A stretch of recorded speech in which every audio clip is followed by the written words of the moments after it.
Okay, so this is my first time doing one of these videos. I did a video on leaks yesterday. I'm doing Destiny content, so I'm trying to do, everything Destiny. So they dropped an article today, the Season 21 Weapon Changes Preview. We shipped the 7.0.5 mid-season balance update with a few setbacks. That update was largely PvP focused, and was mainly made up of changes that we've been testing since Season 21. For Season 21, we have a substantial number of changes to hipfire reticles, various changes to a bunch of exotic weapons, and a few other bits and pieces. If you've been on Twitter or just been around on YouTube, pretty much everything got leaked for this season, like changes and balance wise. I'm pretty sure it does suck for the devs having all their stuff leaked like that, but I'm pretty sure this is the last time like a really huge leak like this is gonna take place. So, hipfire reticles in field of view. The two reticle elements on most weapons illustrate the current cones for auto aim, aka bullet bending, and accuracy, aka air angle, using moving circles and crosshairs. I'm just an idiot who likes playing Destiny. I have no idea how reticles and how these aim curves work. I just know that I aim and my bullet goes somewhere where the reticle is. Maybe that's why I suck ass at Crucible. Don't pay attention to the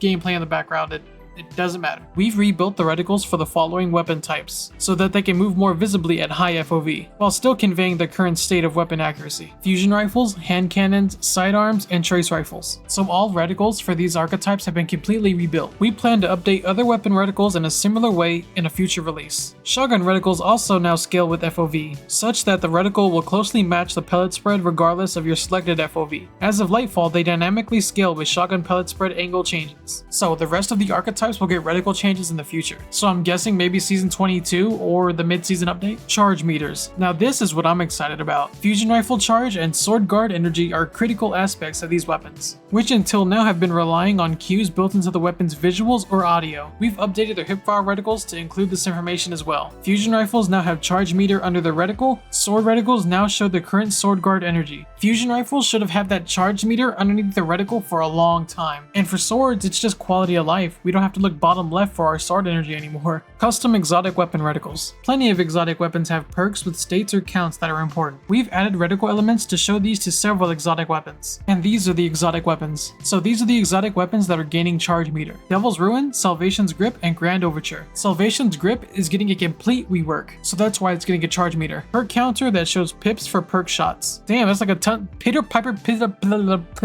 it was like a tongue twister. So this means how many upgraded shots you have. So how many grenades do you have for Quicksilver Storm, or how many Memento Mori shots you have for Ace of Spades. And with Lumina Noble rounds and Traveler's Chosen Gathering Light stacks. Keep in mind, all these changes are to your reticle, so you don't have to move your eyes as much to see if your perks are active. And here's the next batch. Perk progress meter shows perk buildup, the Manticore, so the only exotic void SMG. Perk active shows when the exotic perk is active. Hawkmoon, Aegir's Scepter, Teraba, Touch of Malice, Cryosthesia 77k, and Trinity Ghoul. And then charge meter and perk counter, Vex Mythoclast. So all of these exotics are getting new custom reticles, which is just a huge quality of life update. Okay, and this is going to be the coolest thing in this update, which I don't know how we've gone so long without getting this feature. With the release of Season of the Deep, we're also doing an overhaul to the way we showcase weapons, with some highly requested improvements. You'll now be able to do the following when previewing weapons. Rotate them around the same way you would do a Sparrow or a piece of armor. Added support for ambient VFX to play for weapons that have them. Finally! I've been waiting for this for so long. It only took them like 20 years. This applies to your inventory and also inspecting ornaments in the Eververse store. They're probably only doing this so people can inspect in Eververse so they spend more money. Which hey, you got me there. Finally, we got weapon archetypes. Tyranny of Heaven's stats were always weirdly low, and we're touching these weapons anyway, so we're updating its stats while we're here. I rarely see Tyranny of Heavens, but hey, if it's getting a buff, I'm all for it. Submachine guns. Aggressive submachine guns have surged in PvP. They need to be brought back into ban. We're doing that in a way that keeps them viable by reducing both base and crit damage. Reduce base damage from 15 to 14. Increase precision hit multiplier from 1.45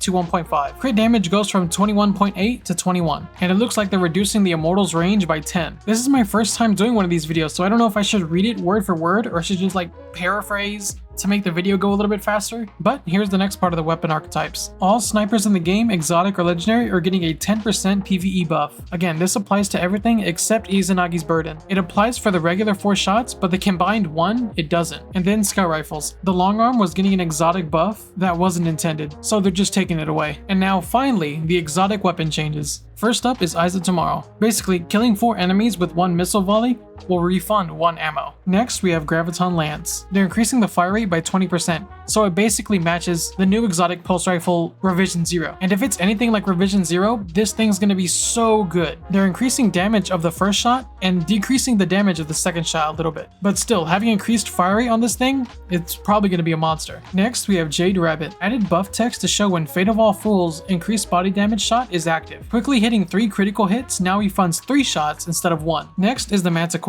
Increased damage resistance from tier 3 to tier 4. Increased speed while floating. And then the Catalyst, when you're in the air, when you get a kill, it partially refills the magazine. Next is Lumina. Noble rounds have a cap from 5 to 6, so you get to hold 1 extra noble round. Next, we have Hard Shadow. Damage increase now activates quicker while invisible, 0.25 seconds instead of 1. Hard Shadow now weakens upon dealing any damage while damage increase is active. World Line 0. The sprinting heavy attack can now be chained onto itself. Sword Guard energy cost from each sprinting heavy attack is reduced from 100% to 50. Increased damage from an individual sprinting heavy attack by 8.3. I can't even remember the last time I used World Line 0. I'm pretty sure it was a long time ago. Now this one's interesting. Sweet Business now fires explosive rounds every 20 shots. Fewer shots while fully spun up. I wonder how that's gonna work. They didn't really go into depth. Explosive rounds every 20 shots? Like, is it 1 round? Is it multiple? Is it explosive like explosive payload? Or is it bigger than that? Well, I guess we'll find out when Season of the Deep comes out. Alright, Legend of Acrius. Increased total ammo from 12 to 16. Increased maximum projectile distance from 9 meters to 12 meters. Alright, these next few is gonna be really interesting. Tommy's Matchbook. So, they updated the Catalyst. While overheated, sustained fire scorches your targets. Every 5 shots applies 14 plus 7 scorch stacks with the Embers of Ashes fragment. No time to explain. Updated drone to work with anti-barrier. Will break barrier champion shields and over-penetrate combat shields. When they say drone, they mean that little rift that you get from getting headshots. Updated drone to work with Feeding Frenzy from the No Time to Explain Catalyst. Good old Skyburner's Oath. Increased scorch stacks from 3 to 5 and 5 to 10 with Embers of Ashes fragment, which everybody runs Ember of Ashes,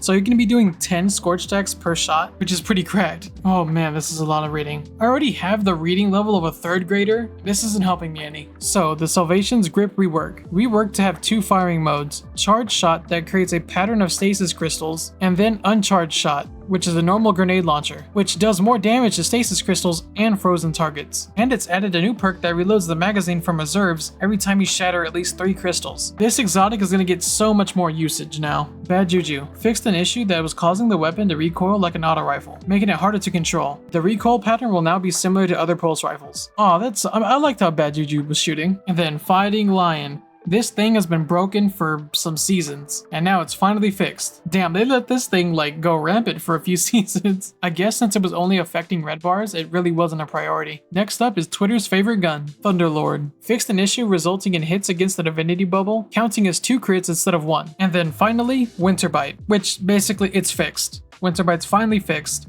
After so long. Finally, the last thing is the perks. Fragile Focus. You no longer lose Fragile Focus when you take damage, you lose it when your shields break. Demolitionist works on glaives the same way it does on shotguns, fusion rifles, and sniper rifles. The reconstruction timer is 4 seconds and the enhanced perk is 3.5. And then the biggest one, Shoot to Loot, now works on orbs. I'm pretty sure a lot of people are gonna have fun with that. And then one little thing they slipped in at the end, there's also a big sword update coming, with the goal of making guarding simultaneously more valuable. In the distant future, we're also working on an update for Sparrows that would allow players to use their own personal favorites instead of always on time. So I'm pretty sure that means just like Sparrow skins, which will be dope. I mean, I don't use always on time anyways, so man, this video is gonna be so late because I had stuff to do in the middle between this dropping and then just other random stuff to do. But I'm gonna get it out there, and I hope you guys enjoy.